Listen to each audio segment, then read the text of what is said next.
Baik, Assalamualaikum warahmatullahi wabarakatuh. Perkenalkan, nama saya Raisa Atalia Bakti dengan nomor NPM 2235 10790. Saya dari kelompok 9. Di sini saya akan mempresentasikan tentang hasil kerja proyek kami, yaitu analisis proyek pelayanan masyarakat e-Polis dengan dengan struktur dan juga disusun oleh kelompok kami tersebut. Nah, dosen pengampu saya itu Pak Rizky Wandri Eskom Mkom. Dan juga di sini kami beranggotakan 6 orang. Baik, pertama-tama saya akan masuk pada tahap satu. Nah, pada tahap satu itu terdapat pada Project Capture. Nah, untuk latar belakangnya di sini, pelayanan publik yang cepat, transparan, dan mudah diakses merupakan kebutuhan mendasar di era digital saat ini. Masyarakat membutuhkan solusi yang mempermudah mereka dalam melaporkan berbagai kejadian seperti kehilangan barang, kecelakaan, dan tindak kejahatan tanpa harus melalui proses birokrasi yang berbelit atau datang langsung ke kantor polisi. Namun, layanan pelaporan secara konvensional masih menghadapi berbagai kendala. Masyarakat seringkali harus datang langsung ke kantor polisi atau pos pelayanan terdekat untuk membuat laporan, yang menyulitkan terutama bagi mereka yang berada di wilayah terpencil atau dalam situasi mendesak. Proses administrasi manual juga memakan waktu sehingga memperlambat penanganan kasus. Selain itu, transparansi dalam penanganan laporan sering menjadi masalah. Pelapor kesulitan memantau perkembangan kasus yang dilaporkan, menimbulkan ketidakpuasan dan menurunkan kepercayaan masyarakat terhadap kepolisian. Minimnya integrasi sistem juga membuat data laporan rawan terselip atau tidak tercatat dengan baik. Nah, jadi kami pada latar belakang tersebut, dengan ini kami membuat sebuah aplikasi yang bernamakan e-Polis. Jadi e-Polis ini bisa dibilang sebagai alat atau aplikasi untuk mempermudah pekerjaan bagi polisi ataupun untuk masyarakat tersebut. Nah, e-Polis ini berguna untuk melaporkan kasus kejahatan, kasus pencurian ataupun kecelakaan yang sedang terjadi. Dengan menggunakan e-Polis, masyarakat dapat melaporkan kejadian secara langsung, memantau perkembangan laporan, dan mendapatkan layanan kepolisian dengan lebih efektif. Aplikasi ini diharapkan tidak hanya mempermudah masyarakat dalam membuat laporan, tetapi juga membantu aparat penegak hukum menangani kasus dengan lebih cepat atau akurat, sekaligus meningkatkan kepercayaan publik terhadap pelayanan kepolisian. Nah, selanjutnya di sini saya akan menjelaskan tentang tujuan pembuatan aplikasi. Yang pertama itu mempermudah layanan pelaporan kecelakaan, seperti yang saya bilang tadi, yaitu memfasilitasi masyarakat dalam melaporkan kejadian kecelakaan dengan cepat dan efisien. Aplikasi e-Polis memungkinkan warga untuk mengirim laporan lengkap, termasuk lokasi kejadian, foto, dan rincian korban, sehingga petugas dapat merespon dengan tepat waktu dan sesuai kebutuhan. Lalu juga untuk mengoptimalkan penanganan kasus kejahatan. Nah, aplikasi ini bertujuan untuk mempercepat pelaporan kejahatan seperti pencurian, perampokan, atau tindak kriminal lainnya. Dengan adanya fitur pelaporan digital, masyarakat dapat segera memberikan informasi yang dibutuhkan kepada pihak berwenang, termasuk data kronologi dan bukti, sehingga tindakan cepat dapat diambil untuk melindungi keselamatan publik. Nah, selanjutnya juga untuk menyediakan saluran pelaporan kehilangan atau perampokan barang. Melalui aplikasi e-Polis, pengguna dapat melaporkan kehilangan barang atau kasus perampokan secara praktis dan mendetail. Sistem pelaporan digital ini mempermudah proses pencatatan barang hilang, memonitoring status penyelidikan, dan memungkinkan pengguna mendapatkan update berkala dari pihak berwenang. Selanjutnya untuk mendukung transparansi dan efisien dalam pelayanan kepolisian. Aplikasi e-Polis dibangun untuk mendukung transparansi dalam pelayanan publik oleh kepolisian, mengurangi birokrasi, dan mempercepat alur penanganan kasus. Dengan fitur pelacakan laporan, masyarakat dapat mengetahui status dan perkembangan kasus secara real time, sehingga meningkatkan kepercayaan masyarakat terhadap kepolisian. Lalu juga meningkatkan responsivitas dan ketetapan penanganan kasus. Aplikasi ini dirancang untuk memastikan bahwa setiap laporan yang masuk dapat diterima dan direspon oleh unit terkait dengan cepat dan akurat, sehingga tindakan yang diambil menjadi lebih tepat sasaran dan sesuai dengan situasi yang dilaporkan. Selanjutnya untuk membangun kesadaran masyarakat akan keamanan dan ketertiban. Nah, dengan memudahkan akses pelaporan melalui e-Polis, aplikasi ini diharapkan dapat meningkatkan partisipasi aktif masyarakat dalam menjaga keamanan dan ketertiban di lingkungan sekitar, serta menciptakan lingkungan yang lebih aman dan juga responsif. Nah, di sini saya juga akan menjelaskan tentang lingkup proyek e-Polisnya. Nah, proyek aplikasi e-Polis bertujuan untuk menghadirkan sistem pelaporan kejadian berbasis digital yang efektif, efisien, dan transparan. Lingkup proyek ini meliputi yang pertama itu pengembangan aplikasi pelaporan, yaitu pembuatan aplikasi berbasis web dan mobile memungkinkan masyarakat untuk melaporkan kehilangan barang, kecelakaan lalu lintas, dan juga tindak kejahatan. Lalu, fitur pengunggahan dokumen pendukung seperti foto atau dokumen terkait laporan. Selanjutnya, untuk sistem monitoring laporan, pelapor dapat memantau perkembangan laporan secara real time, termasuk informasi seperti status laporan, yaitu diterima, diproses, atau selesai, dan rincian langkah-langkah penanganan. Nah, selanjutnya untuk pusat data terpadu, integrasi dengan sistem kepolisian untuk memastikan semua laporan tercatat dalam database terpusat, sehingga meminimalkan risiko kehilangan data. Penyimpanan data yang aman dan sesuai dengan standar perlindungan data pribadi. Selanjutnya untuk batasan dan ruang lingkup teknologi, batasan dan ruang lingkup Selanjutnya untuk batasan dan ruang lingkup pada teknologi dengan berbagai poin seperti yang pertama itu ada pada platform, bahasa pemrograman, database, dan keamanan. Selanjutnya untuk penjadwalan, nah pada penjadwalan e-Polis ini, di sini terdapat pengembangan aplikasi step by step. Nah di sini terdapat 4 poin, yaitu dari bulan 1 hingga bulan 7. Nah untuk bulan 1 hingga bulan 2, analisis kebutuhan dan perancangan sistem. Pada bulan 3 dan 5 yaitu pengembangan dan integrasi sistem. Pada bulan 6 yaitu uji coba dan peluncuran awal atau pilot project. Pada bulan ke-7 yaitu peluncuran resmi dan pemeliharaan. Nah, untuk perekrutan SDM yang tepat diperlukan untuk mendukung operasional aplikasi dan memberikan layanan yang responsif terhadap laporan masyarakat. Nah, pada bulan 2 identifikasi dan penentuan kebutuhan SDM, bulan 3 hingga 4 yaitu proses rekrutmen dan seleksi, bulan 5 yaitu pelatihan dan sertifikasi SDM. Selanjutnya untuk sewa atau pembelian resource yang dibutuhkan. Resource yang memadai termasuk infrastruktur IT dan fasilitas operasional sangat penting untuk memastikan aplikasi dapat berfungsi optimal dalam menangani laporan. Nah, di sini pada bulan 1 hingga 2 yaitu perencanaan kebutuhan resource, yang kedua pada bulan 3 hingga 4 yaitu pengadaan dan instalasi infrastruktur, pada bulan 3 yaitu bulan 5 hingga 6 pengujian dan optimasi resource. Selanjutnya untuk rangkuman penjadwalan ya, terdapat Gantt chart ringkasnya. Saya akan tunjukkan untuk di Excel nanti. Selanjutnya untuk rancangan anggaran biaya e-Polis. Nah, berikut adalah rancangan anggaran biaya untuk mendukung pengembangan dan operasional aplikasi e-Polis dengan fokus pada 3 komponen utama yaitu sewa atau pembelian resource, gaji SDM, dan dana darurat. Estimasi ini disusun untuk memastikan kelancaran operasional dalam menangani laporan kejahatan, kecelakaan, dan pencurian. Nah, di sini terdapat beberapa poin. Yang pertama untuk sewa dan pembelian resource. Selanjutnya ada gaji SDM. Biaya ini mencakup gaji untuk personel yang mengoperasikan aplikasi, melakukan investigasi, dan menangani laporan dari masyarakat. Lalu ada dana darurat. Dana darurat disediakan untuk menanggulangi kejadian yang tak terduga seperti pemeliharaan darurat, kerusakan perangkat, atau insiden keamanan digital. Selanjutnya, yang terakhir yaitu ada RAB atau rangkuman anggaran biaya. Nah, lalu di sini ada tentang rancangan komunikasi. 6 komponen rencana komunikasi proyek. Di sini yang pertama yaitu sasaran dan tujuan, lalu ada pemangku kepentingan, lalu ada saluran komunikasi, dan juga ada media sosial atau newsletter, lalu ada frekuensi komunikasi, dan yang terakhir itu persyaratan pelaporan. Nah, di sini terdapat 5 proses utama dalam manajemen komunikasi proyek, yaitu yang pertama menetapkan persyaratan komunikasi, lalu mengembangkan rencana komunikasi, untuk mengelola distribusi informasi, memantau kinerja komunikasi, dan juga penutupan komunikasi proyek. Selanjutnya kita akan masuk pada resiko-resiko yang ada atau yang saat kita membuat atau menjalankan aplikasi dari e-Polis ini. Yang pertama yaitu resiko kekurangan sumber daya manusia atau SDM dan juga di sini kami akan menjelaskan tentang solusinya. Selanjutnya juga ada resiko keterbatasan resource dan infrastruktur dan solusi. Lalu ada kekurangan tim operasional dan menangani laporan penggunaan. Di sini juga ada resiko pembiayaan dalam proyek e-Polis, lalu resiko pendapatan dan keterbatasan anggaran operasional. Selanjutnya resiko eksternal yang mempengaruhi pembiayaan.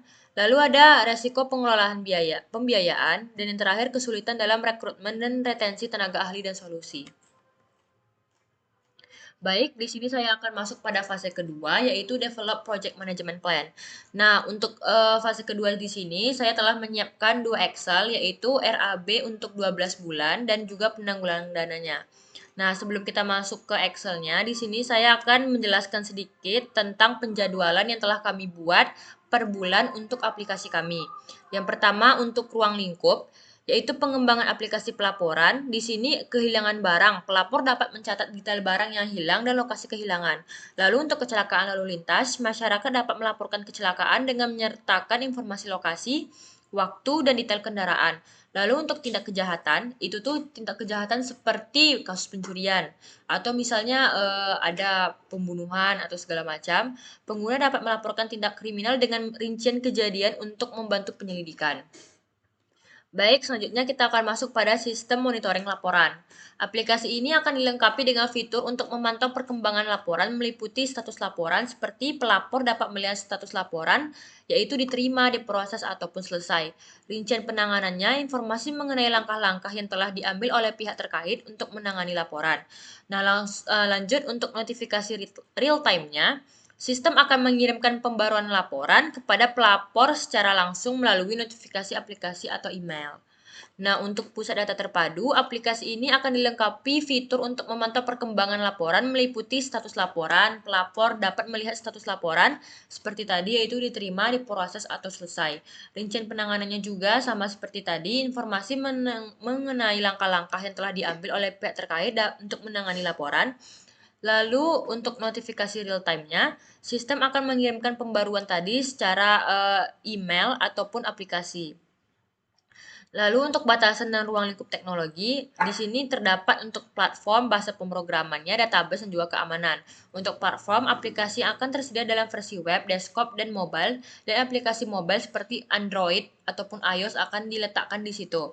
Untuk bahasa pemrograman menggunakan framework modern seperti Laravel dan Backend dan Flutter atau React Native untuk mobile, sistem database yang aman dan scalable seperti MySQL atau PostgreSQL dengan didukung cloud jika diperlukan. Untuk keamanannya, implementasi protokol keamanan seperti SSL atau TLS, autentikasi multifaktor atau MFA, dan enkripsi data. Nah, untuk penjadwalannya di sini pengembangan aplikasi step by step. Tahap ini mencakup perencanaan, pengembangan, dan pengujian aplikasi agar siap digunakan dalam menangani laporan kejahatan, kecelakaan, atau pencurian. Untuk bulan 1 hingga 2, analisis kebutuhan atau perencanaan sistem, identifikasi fitur utama pelaporan kasus kejahatan, kecelakaan, dan pencurian. Nah, penyusunan desain antarmuka penggunaan UI UX untuk memudahkan penggunaan aplikasi. Lalu, rapat koordinasi dengan pemangku kepentingan untuk menentukan alur kerja dan integrasi sistem. Nah, di sini bulan 3 hingga 5 pengembangan dan integrasi sistem. Pengembangan aplikasi mobile dan web memfasilitasi laporan real time. Integrasi dengan basis data kepolisian dan layanan darurat terkait. Pengujian internal untuk memastikan fungsionalitas dasar berjalan sesuai spesifikasi. Nah, pada bulan ke-6, uji coba dan juga peluncuran awal atau pilot project, pelaksanaan uji coba di beberapa wilayah untuk mendapatkan umpan balik awal, lalu identifikasi dan perbaikan bug atau masalah teknis, peluncuran awal dengan fitur inti, pelaporan kejadian, pemantauan laporan, dan notifikasi status. Untuk bulan ke-7, peluncuran resmi dan pemeliharaan, peluncuran aplikasi secara resmi ke publik, penyediaan layanan didukung dengan dan dipelihara sistem secara berkala untuk memastikan stabilitas. Selanjutnya, untuk perekrutan SDM yang tepat diperlukan untuk mendukung operasional aplikasi dan memberikan layanan yang responsif terhadap masyarakat. Lalu pada bulan kedua, identifikasi dan penentuan kebutuhan SDM menentukan jumlah dan kompetensi personel yang dibutuhkan, termasuk petugas layanan darurat, analisis data, dan teknisi IT. Nah, untuk bulan 3 hingga 4, proses perekrutmen dan seleksi. Pembukuan lowongan terkait platform daring dan bekerjasama dengan lembaga terkait, proses seleksi berdasarkan keahlian dan pengalaman kandidat yang relevan, seperti investigasi kejahatan atau manajemen insiden kecelakaan. Untuk bulan 5, yaitu pelatihan dan sertifikasi SDM, yaitu pelatihan khusus bagi personel baru terkait penggunaan aplikasi dan prosedur penanganan kasus. Sertifikasi bagi petugas layanan untuk memastikan standar kompetensi dan dalam menangani pelaporan masyarakat. Nah, lalu untuk sewa dan pembelian resource yang dibutuhkan, resource yang memadai termasuk infrastruktur IT dan fasilitas operasional sangat penting untuk memastikan aplikasi dapat berfungsi optimal dalam menangani laporan. Pada bulan 1 hingga 2, perencanaan kebutuhan resource, identifikasi infrastruktur yang dibutuhkan seperti server, cloud storage, dan jaringan internet. Penentuan anggaran untuk pembelian atau penyewaan resource termasuk perangkat pendukung seperti komputer atau telepon. Nah, pada bulan 3 hingga 4 yaitu pengadaan dan instalasi infrastruktur. Nah, pembelian atau penyewaan server dan layanan cloud untuk memastikan stabilitas aplikasi, instalasi dan pengujian jaringan, komunikasi antara petugas lapangan dan pusat data.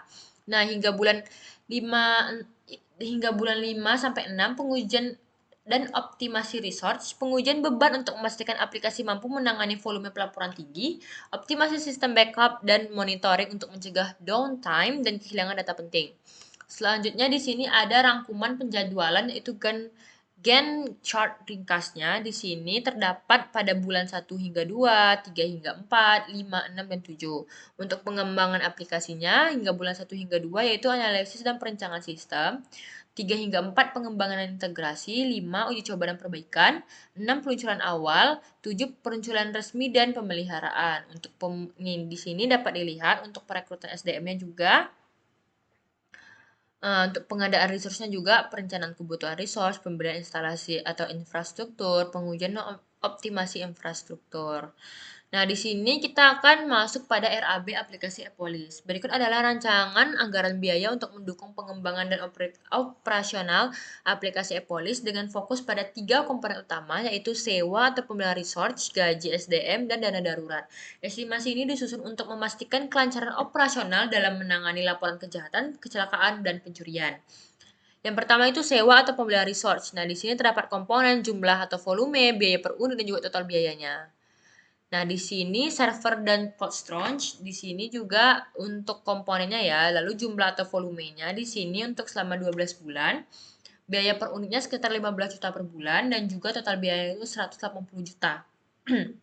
Selanjutnya untuk jaringan internet dan decadednya untuk sewanya itu selama 1 tahun. Nah, ini biaya per bulan itu sebanyak 5 juta dan untuk total biayanya itu 60 juta. Lalu pada perangkat komputer dan laptop itu tuh sekitar 10 unit. Nah, untuk per bulannya itu 10 juta. Jadi total biayanya itu ialah 100 juta. Untuk smartphone atau petugas lapangan itu tuh 15 unit. Nah, di sini sekitar 5 juta per unit dan totalnya 75 juta. Untuk lisensi software pendukung itu tuh lisensi keamanan dan analytics sekitar 25 juta per tahun. Jadi untuk tahunannya itu totalnya itu ya 25 juta. Nah, total biayanya itu yang dikeluarkan sekitar 440 juta. Baik, untuk gaji SDM, biaya ini mencakup gaji untuk personel yang mengoperasikan aplikasi, melakukan investigasi, dan menangani laporan dari masyarakat. Jabatan atau posisinya yaitu di sini admin aplikasi dan IT support. Di sini juga ada jumlah personelnya, lalu gaji per bulannya, durasinya per bulan, dan juga total biayanya. Untuk jabatan dan posisinya bisa dilihat di sini, jumlah personelnya juga bisa dilihat di sini, ada 10 orang, 5 dan juga 2. Untuk gaji per bulannya di sini ada 6 juta dan juga 10 juta. Lalu untuk koordinator yaitu 2 orang, di sini dapat dilihat ini operasionalnya ada 15 juta. Nah, di sini ada 360 juta berarti itu untuk total biayanya. Jadi total yang dikeluarkan di sini sekitar 2 miliar untuk total biaya gaji SDM-nya 2 miliar 160 juta. Selanjutnya kita akan masuk pada dana darurat. Dana darurat disediakan untuk menanggulangi kejadian tak terduga seperti pemeliharaan darurat, kerusakan perangkat, atau insiden keamanan digital. Nah, untuk komponen dana daruratnya di sini pemeliharaan infrastruktur, cadangan atau penggadaian perangkat, penanganan insiden keamanan digital, total dana darurat. Nah, di sini juga ada estimasi biayanya yaitu 50 juta, 75 juta, 100 juta hingga total dari dana daruratnya yaitu 225 juta. Nah, untuk RAB-nya yaitu di sini ada komponen juga total biaya. Untuk sewa atau pembelian resource-nya di sini ada 440 juta, gaji SDM-nya 2 miliar 160 juta, dan daruratnya ada 225 juta dan juga total anggaran keseluruhannya itu 2 miliar 825 juta. Selanjutnya untuk rancangan komunikasi, di sini terdapat 6 komponen rencana komunikasi proyek dan sasaran tujuan. Sasaran umumnya yaitu membangun pemahaman yang sama di antara semua pemangku kepentingan tentang kemajuan, tantangan, dan hasil proyek. Untuk tujuan khususnya itu meningkatkan transparansi dan akuntabilitas dalam setiap fase proyek, memastikan semua pemangku kepentingan terlibat dan memberikan masukan secara aktif, meminimalisir kesalahan komunikasi yang dapat menghambat kemajuan proyek, dan memfasilitasi pengambilan keputusan yang cepat dan tepat berdasarkan informasi yang akurat. Untuk pemangku kepentingan, di sini terdapat pemangku kepentingan internal, yaitu anggota tim, project developer, desainer, project manager, manajemen eksekutif, C-level eksekutif, tim pemasaran dan penjualan. Pemangku kepentingan eksternal yaitu pelanggan atau existing dan potential customers, vendor dan supplier. Pihak ketiganya itu konsultan, mitra, strategis. Untuk saluran komunikasinya di sini kita terdapat email, panggilan telepon, konferensi video, platform manajemen proyek seperti Trello dan Asana. Nah, lalu untuk media sosialnya dia bisa kita hubungi lewat media sosial, contohnya seperti Instagram ataupun Facebook ataupun yang mana bisa.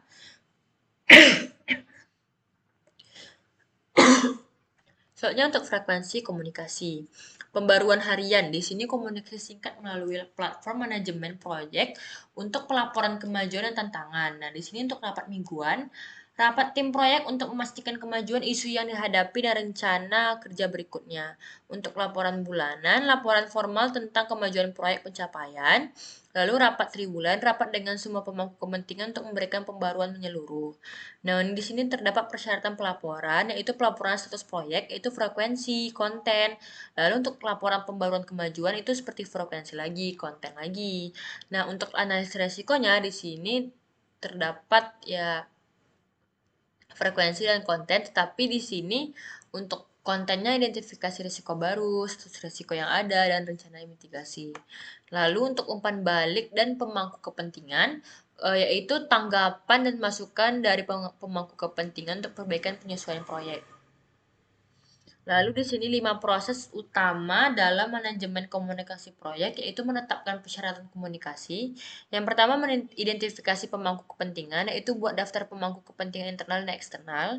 Lalu kategorikan pemangku kepentingan berdasarkan pengaruh, kepentingan, dan kebutuhan informasi mereka. Untuk kepentingan dan preferensi komunikasi, yaitu lakukan survei atau wawancara untuk memahami preferensi komunikasi masing-masing pemangku kepentingan, misalnya saluran frekuensi dan sejenis laporan lainnya. Identifikasi informasi kritis yang perlu diterima oleh setiap kelompok pemangku kepentingan untuk membuat keputusan yang tepat. Untuk informasi yang perlu diterima, yaitu tentukan jenis informasi yang diperlukan, laporan kemajuan, perubahan jadwal, resiko, dan isu. Format penyampaian, grafik, laporan, teks, presentasi. Pengembangkan laporan rencana komunikasi. Di sini terdapat pengembangan rencana, buat dokumen rencana komunikasi mencakup tujuan, strategi, dan metode komunikasi. Nah, di sini sertakan komponen penting seperti saluran frekuensi dan audiens untuk setiap jenis informasi. Untuk jadwal pengirimannya, tentukan waktu spesifik untuk pengiriman informasi seperti pembaruan mingguan, laporan bulanan, atau rapat triwulan. Untuk umpan balik yang diharapkan, jelaskan jenis umpan balik yang diharapkan dari pemangku kepentingan seperti pertanyaan, komentar, atau persetujuan. Nah, di sini untuk mengolah distribusi informasi, akses ke dokumennya, di sini pastikan bahwa semua pemangku kepentingan memiliki akses ke alat kolaborasi yang digunakan, misalnya Google Drive atau SharePoint. Kategorikan dan organis dokumen berdasarkan relevansi dan jenis informasi. Di sini pemberitahuan dan pengingat, kirim pengingat dan pemberitahuan tentang informasi baru yang tersedia atau tepat atau tenggat waktu penting untuk memastikan pemangku kepentingan tetap terinformasi. Di sini selanjutnya terdapat pencatatan dokumentasi. Nah, di sini terdapat pencatatannya seperti informasi, tanggal, jenis informasi, dan audiens yang menerima informasi tersebut. Selanjutnya terdapat memantau kinerja komunikasi. Nah, di sini ada pengukuran efektivitas, gunakan survei atau formulir umpan balik untuk mengukur keputusan pemangku kepentingan terhadap kualitas informasi yang diterima. Di sini analisis keterlibatannya juga. Di sini juga ada indikator kinerja utama atau KPI. Tentukan KPI yang relevan untuk komunikasi seperti waktu respon, frekuensi interaksi, dan tingkat kepuasan pemangku kepentingan, lalu juga ada analisis dan tindakan perbaikan, tinjauan hasil analisis untuk mengidentifikasi area yang perlu ditingkatkan, sesuaikan rencana komunikasi berdasarkan umpan balik dan semua temuan untuk meningkatkan efektivitas komunikasi di masa depan. Di sini terdapat penutupan komunikasi proyek, dokumentasi aktivitas komunikasi, yaitu kumpulkan dan dokumentasi semua komunikasi. Nah, di sini juga ada analisis pembelajaran dipetik, lalu laporan penutupan proyek.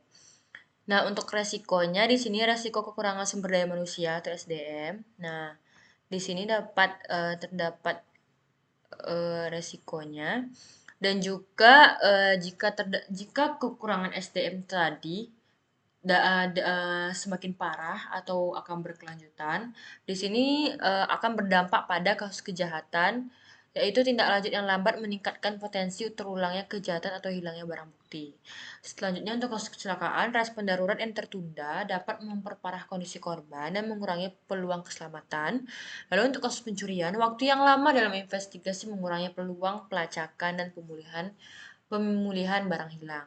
Untuk solusinya di sini telah kami letak untuk rekrutmen SDM dengan kompetensi khusus melakukan rekrutmen terbuka untuk mendapatkan personal dengan keahlian di bidang investigasi dan analisis data dan pelayanan publik. Untuk pelatihan atau pengembangan kompetensi, memberikan pelatihan secara berkala kepada petugas agar mereka selalu siap menghadapi berbagai kasus dan memahami teknologi terbaru. Untuk kolaborasi dengan instalasi relevan, memanfaatkan kolaborasi dengan pihak swasta, lembaga sosial, atau komunitas relevan untuk memperkuat dukungan layanan. Lalu untuk melakukan perencanaan rekrutmen secara matang dengan fokus kebutuhan teknis dan spesifik, bekerja sama dengan perusahaan yang ada di bidang IT yang berguna untuk memenuhi kebutuhan tenaga ahli tambahan. Soalnya resiko keterbatasan resource dan infrastruktur. Nah, di sini jika kendala teknis seperti keterlambatan atau kegagalan sistem dapat berdampak buruk pada yang pertama di sini terdapat kasus kejahatannya, yaitu aplikasi tidak responsif menghambat koordinasi dan investigasi, memperpanjang penanganan kasus. Lalu untuk pada kasus kecelakaan, gangguan akses memperlambat distribusi informasi ke petugas atau layanan darurat di lapangan. Untuk kasus pencurian, keterlambatan akses pada data atau bukti dapat mengurangi kemungkinan pemulihan aset. Untuk solusinya, peningkatan infrastruktur teknologi yaitu meningkatkan kapasitas server dan memastikan jaringan yang stabil untuk menghindari downtime, sistem backup atau pemantauan real time, menerapkan sistem cadangan backup dan monitoring otomatis untuk mendeteksi masalah dan meminimalkan resiko kegagalan sistem.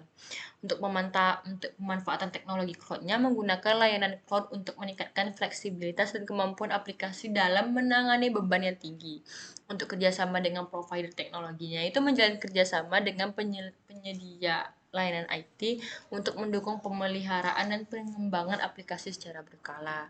Kekurangan tim operasional untuk menangani laporan penggunanya di sini untuk aplikasi yang dirancang untuk di sini ketika pengembangan aplikasi beban laporan bisa meningkat sehingga membutuhkan personal tambahan untuk memastikan layanan tetap responsif dan akurat. Nah, di sini pada aplikasinya untuk kasus kejahatan, peningkatan resiko bagi masyarakat, respon yang lambat terhadap laporan kejahatan seperti penyerangan atau tindakan kekerasan bisa meningkatkan resiko terhadap korban atau masyarakat sekitar. Untuk kasus kecelakaan, pencatatan data yang kurang lengkap atau tidak akurat. Lalu untuk kasus pencurian, penurunan efektivitas pengumpulan bukti. Solusinya yaitu pelatihan penanganan prioritas pada tim operasional, lalu penggunaan teknologi pelacakan lokasi dan otomasi prioritas, membentuk unit khusus pencurian. Nah, untuk bentuk tim pelaporan yang bekerja secara shift dan beroperasi 24 jam, terutama untuk laporan kecelakaan dan kejahatan, sediakan pelatihan untuk personal terkait sehingga mereka siap untuk menangani laporan dengan cepat dan tepat. Risiko pembiayaan dalam proyek e-police yaitu over budget atau pembengkakan biaya, lalu ada keterlambatan pencairan data, lalu ada ketergantungan pada pihak ketiga. Untuk resiko pendapatan keterbatasan anggaran operasional yaitu pengurangan anggaran tahunan, lalu kesalahan estimasi biaya operasional. Untuk resiko eksternal yang mempengaruhi pembiayaan yaitu ketidakstabilan ekonomi, lalu juga krisis yang tak terduga. Untuk resiko pengelolaan pembiayaan yaitu pengawasan dan kepatuhan keuangan. Untuk kesulitan dan rekrutmen atau referensi tenaga ahli, yaitu untuk seperti penurunan kualitas keamanan data. Lalu lambatnya pengembangan fitur keamanan otomatisasi dan juga kasus pencurian seperti kesulitan dalam melacak atau mengidentifikasi barang curian. Nah, untuk solusinya di sini menggunakan sistem keamanan data berlapis, lalu pelatihan internal untuk pengembangan fitur otomasi berdasar, lalu integrasi dengan sistem pengawasan publik, yaitu lalu selanjutnya seperti tawarkan kompensasi yang kompetitif dan tunjangan tambahan seperti fleksibilitas kerja atau kesempatan pelatihan. Lalu sediakan program onboarding atau knowledge transfer untuk memastikan staf baru dapat cepat beradaptasi. Baik, kita akan masuk pada kesimpulan manajemen komunikasi proyek. Manajemen komunikasi proyek merupakan elemen krusial dalam keberhasilan setiap proyek. Dengan mengikuti 5 proses utama, menetapkan persyaratan komunikasi, mengembangkan rencana komunikasi, mengolah distribusi, memantau kerja komunikasi, dan menentukan komunikasi proyek, tim proyek dapat memastikan bahwa informasi yang tepat disampaikan kepada pemangku kepentingan yang tepat pada waktu yang tepat. Nah, tadi ini 5-nya menetapkan, mengembangkan, mengelola, memantau, dan juga penutupan. Sebelum kita masuk pada fase 3, di sini saya akan menunjukkan tentang Excel-nya. Nah, baik, di sini saya akan masuk pada RAB dalam 12 bulan. Nah, di sini terdapat pada sheet 1 ya. Sorry, saya akan masuk pada sheet 1 dulu. Di sini sewa atau pembelian resource. Di sini dapat kita lihat untuk komponennya terdapat server, cloud storage, jaringan internet dedicated, perangkat komputer dan laptop, smartphone dan untuk petugas lapangan, lisensi software pendukung, total biaya resource-nya. Di sini terdapat jumlah volumenya, lalu ada biaya per unitnya, dan juga total biayanya sekitar 440 juta. Untuk gaji SDM-nya di sini jabatan atau posisinya telah dilampirkan. Biaya ini mencakup gaji untuk personel yang mengoperasikan aplikasi, melakukan investigasi, dan menangani laporan dari masyarakat. Di sini terdapat jumlah personelnya, lalu ada gaji per bulannya. Durasi per bulannya pasti 12 bulan, untuk total biayanya sekitar 2 miliar 160 juta. Untuk dana daruratnya di sini terdapat komponen dana darurat, pembelian infrastruktur, cadangan untuk pergantian keamanan, penanganan insiden keamanan digital, total dana daruratnya. Di sini juga ada estimasi biayanya sekitar 225 juta. Untuk komponen rangkuman anggaran biayanya terdapat juga di sini sekitar 2 miliar 825 juta pada dana darurat, gaji SDM, sewa atau pembelian resource. Pada sheet 2, nah, di sini sama juga tadi untuk kategorinya. Ini untuk biaya per bulannya. Di sini dapat dilihat totalnya sekitar 3. Ini maaf ya tidak ada titiknya jadi susah juga. Di sini 180 juta. Kalau di sini sekitar 36 juta sepertinya.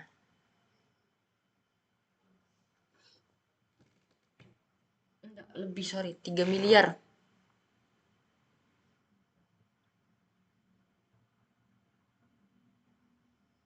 3 miliar ini ya. Selanjutnya di sini untuk dana daruratnya yang tadi. Baik, di sini saya akan masuk pada perubahan anggaran atau e-polisnya. Di sini terdapat gaji sewa.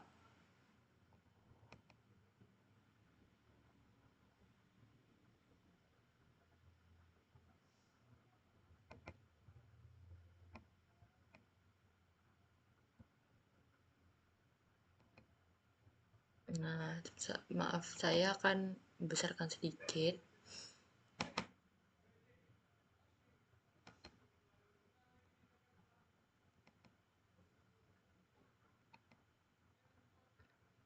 Nah, baik.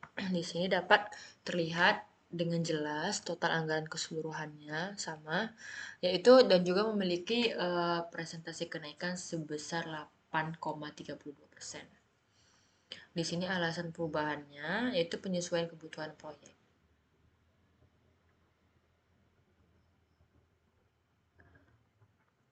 Nah, baik. Di sini saya akan masuk pada fase 3 yaitu Direct and Management Project. Nah, di sini terdapat aktivitas dan proyek. Aktivitasnya yaitu analisis kebutuhan masyarakat di dalam kepolisian. Mengadakan survei atau wawancara untuk memahami kebutuhan masyarakat terkait pelaporan dan kendala dihadapi aparat kepolisian. Menganalisis sistem pelaporan konvensional untuk mengidentifikasi kelemahannya. Lalu ada pengembangan prototipe aplikasi e-Police seperti antarmuka atau desain UI UX yang sederhana dan intuitif untuk aplikasi. Mengintegrasikan fitur utama seperti pelaporan daring, pemantauan laporan, dan notifikasi pengembangan kasus. Nah, untuk pelatihan uji cobanya di sini melatih petugas kepolisian dalam menggunakan aplikasi, melakukan uji coba di wilayah tertentu untuk mendapatkan masukan dari pengguna, sosialisasi dan promosi aplikasi, lalu mengedukasi masyarakat tentang cara menggunakan aplikasi melalui media sosial, seminar, dan brosur. Mengadakan kampanye untuk meningkatkan kepercayaan masyarakat terhadap nilai aplikasi ini. Lalu mengevaluasi evaluasi dan pengembangan lanjutan. Untuk mengumpulkan data pengguna untuk evaluasi efektivitas aplikasi, menambahkan fitur baru berdasarkan masukan pengguna seperti chat langsung dengan petugas atau integrasi peta lokasi kejadian. Lalu pada proyek pengembangan aplikasi e-Police fokus pada membangun aplikasi berbasis web dan mobile dengan fitur pelaporan daring yang lengkap. Nah, lalu ada implementasi sistem keamanan data yang kuat untuk melindungi privasi pelapor. Untuk proyek integrasi sistem pelaporan dengan database kepolisian, menghubungkan aplikasi dengan sistem informasi kepolisian untuk mempercepat pemrosesan laporan, menyediakan dashboard untuk memantau statistik laporan secara real time bagi aparat, untuk proyek peningkatan kapasitas sumber daya manusia atau SDM-nya, mengadakan pelatihan bagi aparat kepolisian tentang teknologi digital dan penanganan laporan berbasis aplikasi. Dan memberikan pelatihan khusus untuk tim IT terkait pengelolaan dan pemeliharaan aplikasi. Nah, proyek sosialisasi layanan e-Police ke masyarakat yaitu membangun pusat informasi masyarakat untuk edukasi terkait aplikasi ini, menjalin kerjasama dengan pemerintah daerah dan komunitas lokal untuk menyebarluaskan penggunaan aplikasi. Lalu ada arahan prioritas. Di sini ada arahan satu fokus pada peningkatan aksesibilitas kecepatan laporan, lalu untuk transparansi kepercayaan masyarakat. Di sini ada prioritas dan juga syaratnya. Yang pertama, untuk arahan satu mengembangkan aplikasi yang user friendly dan dapat diakses dari perangkat apapun, terutama di daerah terpencil. Lalu untuk syarat menyediakan fitur offline yang memungkinkan pengguna mengirim laporan meski tanpa koneksi internet langsung. Untuk arahan kedua, menyediakan fitur pelacak pelaporan secara transparan, lalu syaratnya menambahkan notifikasi otomatis untuk setiap perkembangan kasus yang dilaporkan pengguna. Untuk prioritas hariannya, di sini membagi tanggung jawab berdasarkan kebutuhan yang paling terdesak. Lalu mengimplementasikan fitur otomatis untuk proses administratif seperti pelaporan, pembayaran denda, atau pembuatan laporan kehilangan. Untuk perencanaan proyeknya, di sini terdapat tujuan. Yang pertama itu mengembangkan dan mengimplementasikan aplikasi e-Police untuk mempermudah pelaporan tadi secara langsung. Nah, untuk analisis kebutuhannya melibatkan masyarakat dan aparat kepolisian untuk mengidentifikasi kebutuhan fitur aplikasi, melakukan survei untuk memahami hambatan pada sistem pelaporan konvensional. Yang kedua, untuk perencanaan teknis, menentukan arsitektur aplikasi mobil dan web, memilih teknologi yang sesuai untuk mengembangkan misalnya Flutter untuk aplikasi mobile, Node.js untuk backend, membuat desain UI UX yang ramah pengguna dan responsif. Untuk tim proyeknya, membentuk tim yang terdiri dari pengembangan aplikasi lunak, desain UI UX, pakar keamanan data, dan tim pemasaran. Menentukan peran dan tanggung jawab setiap anggota. Untuk rencana waktu, tahap 1 yaitu penelitian dan desain pada bulan 1 hingga 2, tahap 2 pengembangan aplikasi dari bulan 4 hingga 6, tahap 3 uji coba dan pelatihan pada bulan 2, tahap 4 yaitu peluncuran dan sosialisasi pada bulan 1. Untuk anggaran proyeknya, mengolokasikan anggaran untuk pengembangan aplikasi server, pelatihan SDM, dan promosi. Untuk pengawasan dan pelacakan, untuk tujuan utamanya memastikan proyek berjalan sesuai rencana, mengidentifikasi hambatan secara dini, dan memantau kemajuan setiap tahap. Untuk langkah-langkahnya di sini ada membuat indikator kinerja utama atau KPI, jumlah laporan insiden yang berhasil diunggah selama uji coba, waktu respon aplikasi dalam respon laporan, presentasi masyarakat, dan menggunakan aplikasi setelah peluncuran. Untuk pengguna alat pengawasan, menggunakan platform manajemen Proyek seperti Trello, Asana, atau Jira untuk memantau tugas dan tenggat waktu, untuk mengimplementasikan sistem pelaporan harian atau mingguan untuk tim proyek, lalu mengkoordinasikan tim, mengadakan rapat mingguan untuk mengevaluasi perkembangan proyek, membentuk tim khusus untuk menangani masalah teknis atau hambatan yang muncul selama pengembangan. Untuk umpan balik uji cobanya, melakukan uji coba pada masyarakat dan aparat kepolisian di area percontohan, perkantoran, mengumpulkan umpan balik dari pengguna awal untuk menyempurnakan aplikasi. Lalu untuk evaluasi proyek, di sini terdapat tujuan utamanya menilai keberhasilan proyek berdasarkan tujuan awal. Lalu langkah-langkahnya pengukuran keberhasilan, review sistem, dokumentasi dan laporan, rencana tingkat lanjutan. Untuk pengelolaan tim, tujuannya memastikan setiap anggota tim memahami peran tanggung jawab dan langkah-langkah spesifik untuk mencapai tujuan proyek. Langkah-langkahnya yang pertama pemetaan peran dan tugas tim, yaitu tim pengembang, desain, keamanan, operasional, dan sosialisasi. Lalu ada instruksi kerja yaitu penyusunan panduan kerja, rapat tim jadwal, lalu tenggat waktu yang jelas. Yang ketiga penyelesaian hambatan, membentuk tim khusus untuk menangani masalah teknis atau kendala tak terduga. Lalu kita masuk pada motivasi dukungan, tujuannya membangun semangat kerja dan memastikan setiap anggota merasa dihargai serta didukung selama proyek berlangsung. Langkah-langkahnya itu pemberian motivasi, lalu pemberian dukungan, dan juga aktivitas team building. Nah, lalu pengoperasian tim yaitu tujuannya membentuk struktur tim yang efisien untuk pengembangan implementasi aplikasi e-Polis. Struktur timnya itu seperti manajer proyek, tim pengembang, tim operasional, tim promosi, tugas tanggung jawabnya. Lalu untuk pengembangan kapasitas, tujuannya memastikan tim memiliki keterampilan yang diperlukan untuk menyelesaikan proyek dengan optimal. Pelatihan teknis, pelatihan operasional, peningkatan pengetahuan. Untuk manajemen konfliknya, tujuannya untuk mencegah dan menyelesaikan konflik yang dapat menghambat kemajuan proyek, seperti identifikasi awalnya, lalu apa itu konfliknya, penyelesaian konflik, pencegahan. Lalu untuk penggunaan sumber daya, tujuannya memanfaatkan sumber daya yang tersedia secara optimal untuk memastikan kelancaran proyek. Nah, sumber daya utamanya seperti SDM, lalu seperti tim IT, tim operasional, tim sosialisasi. Untuk sumber teknologinya seperti perangkat lunak dan infrastruktur server. Yang ketiga sumber daya fisiknya seperti ruang kerja tim dan juga peralatan kerja seperti komputer. Untuk strategi penggunanya, untuk itu prioritasnya yang pertama fokus pada pengembangan aplikasi utama sebelum fitur tambahan seperti integrasi laporan offline, lalu efisiensi mengumpulkan alat manajemen proyek digital misalnya Trello, Slack, atau untuk memonitor progres dan kolaborasi tim. Untuk pengawasannya, pemantauan ketat terhadap kinerja server selama uji coba untuk memastikan kapasitas mencakupi. Lalu distribusi anggarannya, tujuannya mengalokasikan anggaran secara tepat untuk mendukung semua aspek proyek.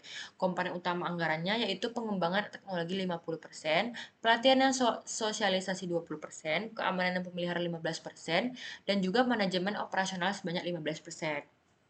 Lalu perencanaan dengan pemantauan sumber daya, tujuannya untuk merancang penggunaan sumber daya secara strategis dan memastikan pemantauan yang efektif selama proyek berlangsung.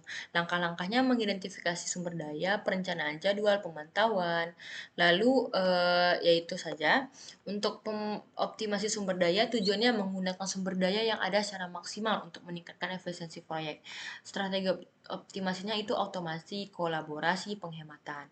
Untuk evaluasi sumber daya, tujuan menilai aktivitas penggunaan sumber daya yang memberikan rekomendasi untuk perbaikan. Metode evaluasinya pengukuran kinerja, umpan balik, laporan akhir. Baik, di sini saya akan masuk pada fase 4 yaitu monitor and control. Yang pertama itu tahap 1 input dan masukan. Project Management Plan penjelasannya dokumen utama yang mencakup seluruh aspek proyek termasuk lingkup pekerjaan jadwal, anggaran, risiko, dan strategi komunikasi. Nah, di sini tujuannya membuat aplikasi pelaporan kejahatan berbasis GPS untuk masyarakat lengkap dan dashboard web untuk manajemen laporan oleh kepolisian. Ini jadwalnya tadi. Bisa dilihat di sini saja anggarannya, tools yang digunakan. Lalu di sini terdapat schedule forecast, penjelasannya perkiraan waktu penyelesaian tugas berdasarkan data progres terkini. Contohnya di sini. Ini tools yang digunakan. Lalu ada cost forecast, penjelasannya estimasi biaya tambahan atau penghematan selama proyek berlangsung. Lalu ada validate change, yaitu penjelasannya perubahan yang sudah divalidasi dan disetujui oleh Change Control Board atau CCB. Lalu juga ada Work Performance Information, yaitu data yang memberikan wawasan tentang status proyek saat ini. Dan juga ada enterprise environmental factor, yaitu faktor eksternal seperti regulasi pemerintah, teknologi, dan kondisi pasar. Juga ada organizational process asset, yaitu dokumen, template, atau data dari proyek sebelumnya yang mendukung pelaksanaan proyek. Nah, untuk tahap 2-nya di sini masih tahap 2 tadi ya. Terus dan teknikers tahap 2 pada fase 4 ini. Ini dia expert judgment, analytic technical, proyek manajemen informasi sistem atau PMIS, meeting. Nah, untuk tahap 3-nya output atau hasil dari manajemen monitoring tadi, yaitu change request, work performance reports, project management plan update, lalu project document update. Di sini ada contoh implementasi pada EPOLIS-nya, pemantauan teknisnya. Untuk pengukuran kinerja proyeknya, pertama ada aksesibilitas atau indikator kerja, lalu ada kecepatan layanan, indikator kerjanya juga, ada transparansi juga, kepuasan pengguna, dan efisiensi operasional kepolisian. Oh, yang terakhir, maaf ketinggalan, keandalan sistem. Lalu kualitas sistemnya, yang pertama pasti reliability-nya ya, indikator kerjanya berapa gitu kan. Kita harus uptime selama periode tertentu lebih besar dari 99,9%. Lalu ada kecepatan responsivitas atau performance-nya, ada keamanan atau security-nya, scalabilitas atau scalability-nya, kemudahan pemeliharaan atau maintainability-nya. Lalu pengujian yaitu pengujian fungsional, lalu pengujian non-fungsionalnya di sini. Lalu pengujian keamanannya, di sini juga ada pengujian kesesuaian atau compatibility testing, lalu pengujian skabilitas. Nah, untuk kontabilitasnya, terdapat yang pertama transparansi data, lalu akurasi pencatatan, di sini bisa dilihat. Lalu juga di sini kita akan masuk pada work breakdown strukturnya. Nih, saya zoom saja. Proyeknya adalah operasionalisasi analisis kebutuhan sistem, desain sistem, pengumuman aplikasi, lalu masuk ke fase. Fase di sini terdapat uji coba sistemnya, lalu fase ke dalam pengujiannya ini. Lalu finishing fasenya di sini, baru di sini hasil dari work breakdown strukturnya. Nah, RAB untuk 12 bulan. Ini dapat dilihat di sini.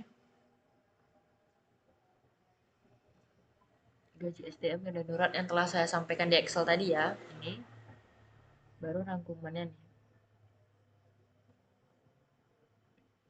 Baik, untuk fase 4-nya saya akan memperlihatkan PDF-nya ini monitoring skenario evaluasi. Di sini yang pertama uji fungsi fitur utama, deskripsi yang memastikan semua fitur utama pelaporan, dashboard bekerja sesuai kebutuhan pada jadwal 12 Januari 2025 sudah. Pengujian kinerja sistem juga sudah pada 15 Januari 2025. Pengujian keamanan data juga sudah.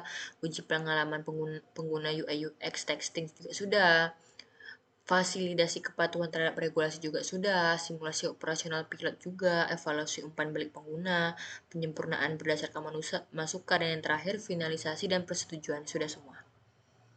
Di sini kami letak terpisah. Lanjut di sini saya akan masuk pada fase 5 yaitu control dan planning. Berikut adalah penjelasan lengkap mengenai develop project charter. Saya akan menjelaskan tentang penjelasannya dulu. Project Charter adalah dokumen resmi yang memberikan otorisasi untuk memulai proyek. Dokumen ini mencakup tujuan, ruang lingkup, pihak-pihak terkait, serta batasan dan persetujuan stakeholder. Nah, di sini ada permintaan stakeholdernya, yaitu mengidentifikasi kebutuhan dan ekspektasi stakeholder terhadap proyek. Implementasinya yaitu kepolisian nasional, masyarakat umum, pemerintah, dan juga permintaan utamanya di sini. Untuk evaluasi fitur yang terdapat tercover, yaitu analisis untuk menentukan fitur mana saja yang dapat direalisasikan berdasarkan waktu, anggaran, dan teknologi. Ini implementasinya, fitur yang diimplementasi, pelaporan berbasis GPS, fitur anonim, integrasi dengan database kepolisian, statistik kasus berbasis wilayah, fitur live chat dengan petugas, hasil evaluasinya ini. Fitur yang tercover, fitur yang dipastikan akan dikembangkan sesuai dengan ruang lingkup dan batasan proyek. Fitur yang tidak tercovernya, ya kebalikan dari fitur yang tercover. Ini rekapitulasi dampak perubahannya. Bisa dilihat aspek fitur live chat, statistik kasus, dan juga anggaran. Ini dampak positif dan dampak negatifnya.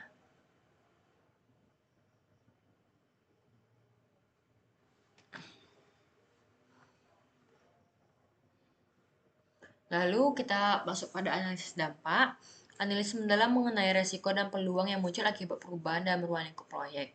Nah, resikonya tidak ada fitur live chat dapat mengurangi responsivitas terhadap laporan. Statistik kasus yang ditunda membuat pelaporan kinerja aplikasi ke pemerintah yang kurang optimal. Nah, di sini peluangnya fokus pada fitur utama meningkatkan efisiensi pengembangan. Feedback dari pengguna akan memberikan wawasan untuk mengembangkan tahap berikutnya. Analisis dampak perubahannya di sini dampak positifnya menyesuaikan fitur inti dan pengurangan fitur tambahan memungkinkan proyek selesai lebih cepat 1 bulan lebih awal. Untuk dampak negatifnya, pengurangan fitur dapat mempengaruhi resepsi penggunaan awal, terutama jika beberapa fitur penting dirasa belum lengkap. Untuk jadwalnya, ini ada jadwal positif dan juga negatifnya. Yang dari tabel tadi ya. Nah, untuk penjelasan garis besar implementasi pada e-polisnya, di sini terdapat pendahuluan permintaan stakeholdernya, evaluasi fitur, fitur yang tercover, fitur yang tidak tercover, rekapitulasi dampak perubahan, analisis dampak. Nah, pada fase 6 kita akan masuk pada close project, yaitu proses penyerahan. Di sini uji coba dan peluncuran awal, tahap uji coba. Nah, tahap uji coba peluncuran resminya. Untuk pelatihan pengguna, pelatihan untuk petugas kepolisian, yaitu ada sesi pelatihannya, mengadakan sesi pelatihan tatap muka dan online untuk petugas kepolisian. Nah, lalu ada simulasi dan role play-nya, melakukan simulasi situasi nyata di mana petugas harus menggunakan aplikasi untuk menangani laporan kejahatan. Lalu penyediaan dukungan secara pasca implementasi di sini dapat tim dukungan teknis pemeliharaan sistem. Lalu dokumentasi akhir proyek, yaitu penyusunan akhir, itu isi laporan, format laporan. Lalu pertemuan evaluasi proyek dengan stakeholder, di sini evaluasi keberhasilan proyek, agenda pertemuan. Dokumentasi hasil pertemuan. Ini penilaian keberhasilan proyeknya di sini ya. Tadi ada KPI yang digunakan. Jumlah laporan yang diterima melalui aplikasi, waktu rata-rata untuk menanggapi laporan, tiket kepuasan pengguna yang diukur melalui survei. Berikut adalah gambar diagram kepuasan pelanggan terhadap penggunaan aplikasi e-polis. Disability responsibility-nya overall satisfaction. Sangat tinggi. Sangat tinggi ya. Lalu mengumpulkan dan menganalisis data pengguna aplikasi untuk mengevaluasi aktivitas sistem. Baik, di sini sebelum itu saya akan masuk pada flowchart-nya. Di sini flowchart tentang aplikasi e-polis kami. Di sini ada start dulu untuk menjalankan masuk. Jika misalnya punya akun, jika bisa di sini akan ditampilkan apakah kita sudah mempunyai akun. Jika belum, kita akan masuk pada registrasi akun, baru masuk ke kredensial. Jika sudah, langsung masuk ke kredensial untuk registrasi. Jika udah login, nah di sini kalau misalnya nggak berhasil login ya reset password gitu kan. Kalau misalnya sudah, akan pergi ke dashboard utama di sini. Kehilangan barang ya kecelakaan. Ini ya 3 fitur utama kami. Kehilangan barang atau kecelakaan, tidak kejahatan. Fitur utama tiga ini.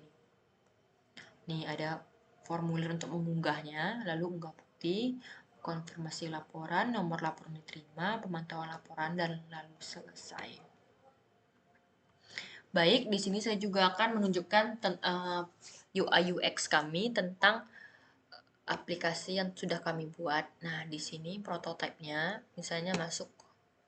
Nah, langsung saja masuk ya. Nih, contoh saja. Nah, inilah dia berandanya.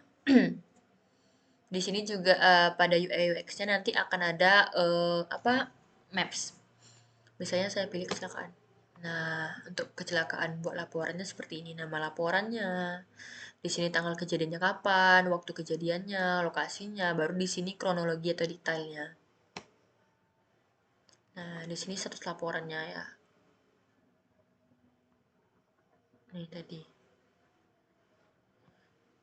Ini status laporannya. Ini untuk profil kita. Jadi kita sebelum untuk melaporkan kejahatan atau kriminal yang terjadi, kita harus membuat profil sehingga pihak kepolisian dengan mudah mengetahui atau mengidentifikasi kita sebagai pelapor atau dari korban juga.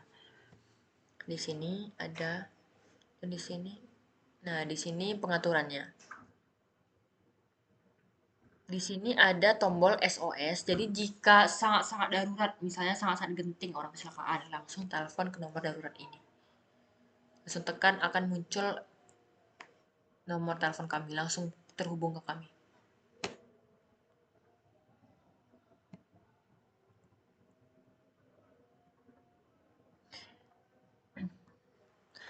Baik, demikian yang dapat saya sampaikan. Jika masih banyak kekurangan saya benar-benar mohon maaf. Wassalamualaikum warahmatullahi wabarakatuh.